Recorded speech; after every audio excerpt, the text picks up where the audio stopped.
Diploma engineers ইনস্টিটিউশনে Chapainawabganj Dhaka ফোরামের প্রীতি সমাবেশে বক্তব্য রাখছেন বৈষম্য বিরোধী ছাত্র আন্দোলনের নেতারা। সরাসরি চলে যাচ্ছে সেখানে।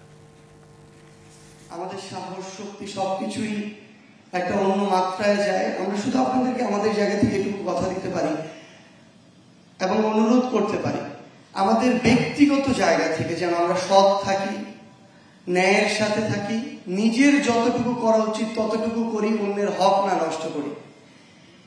এই কাজগুলো যদি শুধু আমরা ব্যক্তিগত জায়গা থেকে করতে পারি, যেই বাংলাদেশের স্বপ্ন আমরা দেখছি, খুব দ্রুত সেই স্বপ্ন পূরণ করা সম্ভব। আর আপনাদেরকে শুধু একটা জিনিস বলতে চাই, চাঁপাইনবাবগঞ্জের হিসেবে আমরা উত্তরের জনপদের আমরা বলি যে 2 বিভাগের 16টি জেলা রয়েছে। আমাদের আসলে গুরুত্বপূর্ণ জায়গাগুলোতে বিগত 16 বছরে তো আমরা শোষিত হয়েছি। যেই জায়গায় আমাদের যাওয়ার আমাদের মিনিমাম আমরা ডিজার্ভ করতাম, আমরা সেই জায়গায় যেতে পারিনি।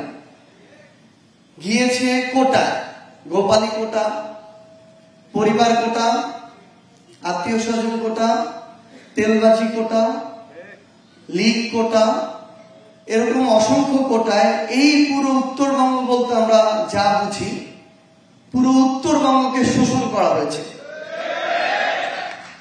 এই খুনি শেখ হাসিনা 15 সালের পরে শুরু করে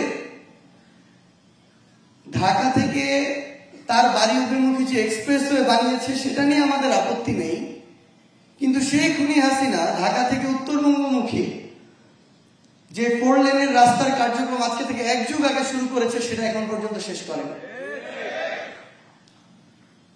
তো আমরা উত্তরবঙ্গের মানুষ, এটা তো ছোট একটা উদাহরণ। আজকে দক্ষিণের একটা পৌরসভা যে বাজেট পেয়েছে, উত্তরের একটা জেলা সে বাজেট পায়নি অর্থনৈতিক উন্নয়নে।